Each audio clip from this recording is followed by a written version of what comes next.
वो 2.0 भारतीय सिनेमा की सबसे महंगी फिल्म है। इस मूवी का बजट 547 करोड़ रुपए है और बॉक्स ऑफिस कलेक्शन 800 करोड़ रुपए है। अब जब इतनी बड़ी फिल्म है तो इसका बिहाइंड द सीन तो माइंड ब्लोइंग होना लाजमी है। रोबो 2.0 का पहला सीन है यह, जब लोगों के हाथ से मोबाइल फोन उड़ने लगते हैं तो उसमें कई सारे शहर और सड़कों को भी दिखाया जाता है। एक्चुअली यह जो लोकेशन है वह ईवीपी फिल्म सिटी का है। यह लोकेशन बेंगलुरु के नेशनल हाईवे के साइड में पड़ता है जो संतोषा नगर में है। इस फिल्म सिटी के अंदर मूवी का मैक्सिमम पार्ट शूट हुआ है। यही मोबाइल स्टोर दिखाए गए हैं और इसी जगह ट्रक वाला शूटिंग भी हुआ है और इस फिल्म सिटी में ही तोड़फोड़ और कई सारे एक्शन सीक्वेंस भी शूट हुए हैं। मोबाइल फोन से भरी ट्रक जब स्टोर में आने वाली होती है यह उसी वक्त का सीन है। देखिए इसे किस तरह से नाइट में शूट किया गया था, जो एक्चुअली चेन्नई के नेशनल हाईवे पर ही फिल्माया गया है। इसी सीक्वेंस के अगले पार्ट में कुछ इस तरह से शूट किया गया था। यहाँ टेलीकॉम कंपनी के ऑनर का सामना जब पक्षी राजन से होता है। एक्चुअली इस सीन को शूट करने के लिए कई सारे ट्यूब लाइट्स को कुछ इस प्रकार से सजाया गया था, तब जाकर यह प्यारा सा शॉट आपको मूवी में देखने को मिला। इस सीन में वसीकरण और एमी जैक्सन यानी नीला को फिल्म में इंट्रोड्यूस कराया जाता है। यहाँ उनसे मिलने एक्सेल यूनिवर्सिटी के स्टूडेंट आए हुए होते हैं। उनकी मीटिंग होती है जिसमें से एक स्टूडेंट एमी जैक्सन पर कायल हो जाता है। देखिए यहाँ किस तरह से रजनीकांत सर अपने शॉट को देख रहे हैं।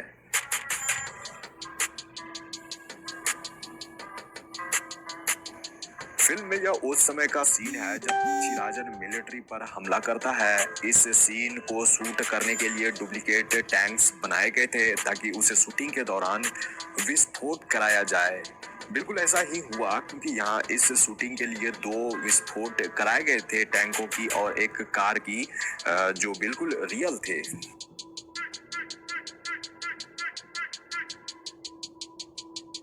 मूवी के अगले सीक्वेंस में पक्षीराजन का शहर में अटैक होता है। यहाँ जो शहर दिखाई गई है वो ईवीपी फिल्म सिटी के ही अंदर का है, जिसे इस फिल्म के लिए ही क्रिएट किया गया था।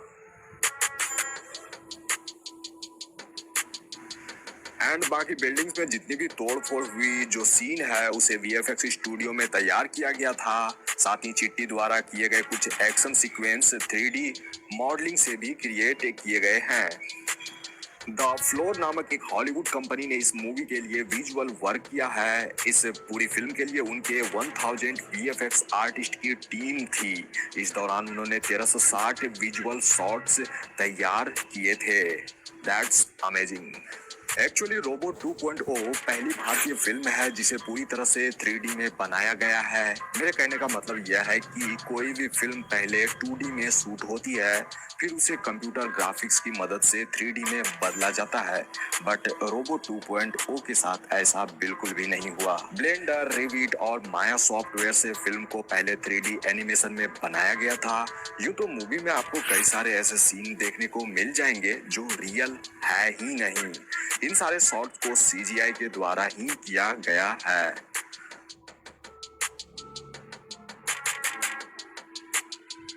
आप जो इस शख्स को यहाँ देख रहे हो वह नीरज शाह है। वह भारतीय फिल्म इंडस्ट्री के सबसे फेमस सिनेमेटोग्राफर हैं।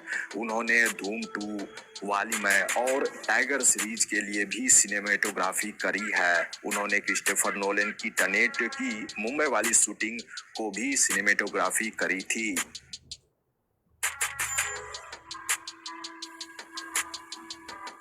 मूवी में वसीकरण के लैब को दिखाया जाता है जो पूरे 3 फ्लोर का होता है। एक्चुअली जितने भी इक्विपमेंट्स, रोबोट्स और कई सारी चीजें जो दिखाई जाती है वो पहले ही फ्लोर में उसे तैयार किया गया था, मतलब उसको कॉपी पेस्ट किया गया था। यानी कि बाकी ग्रीन बैकग्राउंड के जरिए कुछ इस तरह से मूवी में 3 फ्लोर क्रिएट किए गए थे। मूवी के इस सीन में पक्षीराजन द्वारा वसीकरण जी के घर पर हमला होता है, उसका यह सीन है। एक्चुअली जितनी भी दीवारें हैं उसे ग्रीन कलर से पेंट किया गया था ताकि बैकग्राउंड को वीएफएक्स के जरिए बदला जा सके। और फिर पक्षीराजन का चिट्टी से आमना सामना होता है, लेकिन यहाँ चिट्टी हार जाता है, जिसके बाद पक्षीराजन का असली रूप हमें मूवी में देखने को मिलता है, यानी पंख वाला।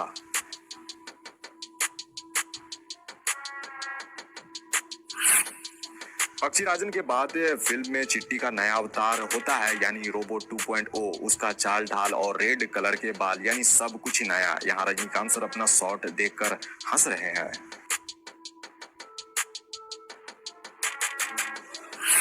रोबोट 2.0 अपने साथ बाकी रोबोट को पक्षीराजन के खिलाफ खड़ा करता है। यहाँ उसी का BTS है, जब वह दूसरे रोबोट से बात करते हुए नजर आए थे। एक्चुअली इस सीन को दो क्रू मेंबर्स को आप ग्रीन कलर के सूट में देख रहे हो, जो निर्देशन के अनुसार रोबोट का हाथ पकड़कर हिला रहे हैं। बाकी फाइनल आउटपुट में वह नहीं दिखेंगे।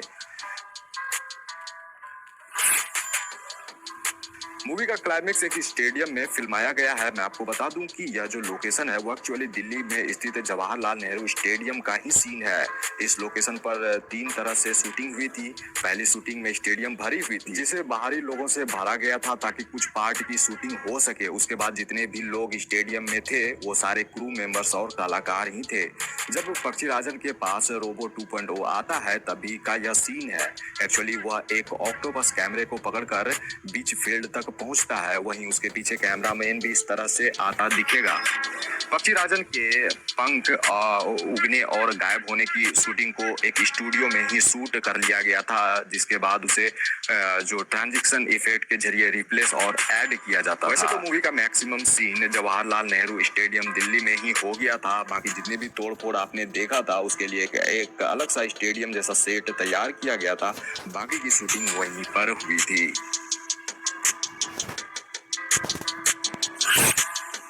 इस फिल्म में अक्षय कुमार साइंटिस्ट रिचर्ड का किरदार निभाते नजर आए हैं, जो एक एक्सपेरिमेंट करते वक्त खुद को भयानक क्रोमैन में बदल देते हैं। वैसे तो अक्षय कुमार की 3 अलग-अलग लुक आपको यहाँ देखने को मिल ही गई थी, जिसमें उनका यह वाला जो लुक है और फाइनल क्रोमैन वाला लुक सबसे इंटरेस्टिंग था। अक्षय कुमार के इस पावरफुल लुक को तैयार करने के लिए प्लास्टर ऑफ पेरिस का इस्तेमाल किया गया था। इसे प्रोस्थेटिक मेकअप भी कहा जाता है। यह प्रक्रिया जो है वो काफी दर्दनाक होता है, क्योंकि अक्षय ने अपने इस मेकअप के बारे में कहा था कि उन्हें इसके लिए रोजाना 4 से 6 घंटे तक एक चेयर पर ही बैठ कर रहना पड़ता था, और तो और 2 घंटे तो मेकअप उतारने में लग जाते थे। यह प्रोसीजर पूरे 40 दिनों तक चलता रहा। एंड प्रोस्थेटिक मेकअप के बाद आपको एक बात बता दूं कि भूखे पेट ही शूटिंग करना होता है। एक्चुअली यह एक प्रकार का ऐसा मेकअप होता है कि जिसके लिए आपको ऐसा करना पड़ेगा, यानी कि केवल आप लिक्विड डाइट ही ले सकते हो। फिल्म मेकर्स ने जमकर पैसे बहाए हैं, क्योंकि केवल अक्षय कुमार के मेकअप में ही उन्होंने 4 करोड़ रुपए खर्च कर दिए थे। That's awesome. Lyca production house ने पैसे खर्च करने में कमी नहीं जोड़ी है, क्योंकि एक तरफ सुपरस्टार रजनीकांत और अक्षय कुमार हैं, तो वहीं फिल्म के डायरेक्टर एस शंकर है, जिन्होंने इससे पहले आई जैसी ब्लॉकबस्टर मूवी दे चुके हैं। एमी जैक्सन ने मूवी में नीला का किरदार निभाया है, जो एक रोबोट रहती है। मैं आपको बता दूं कि उनका डायरेक्टर साहब के साथ दूसरी फिल्म है, जबकि पहली फिल्म विक्रम के साथ थी आई, यानी आई मूवी, जिसमें एमी जैक्सन और विक्रम थे, जो ब्लॉकबस्टर रही थी।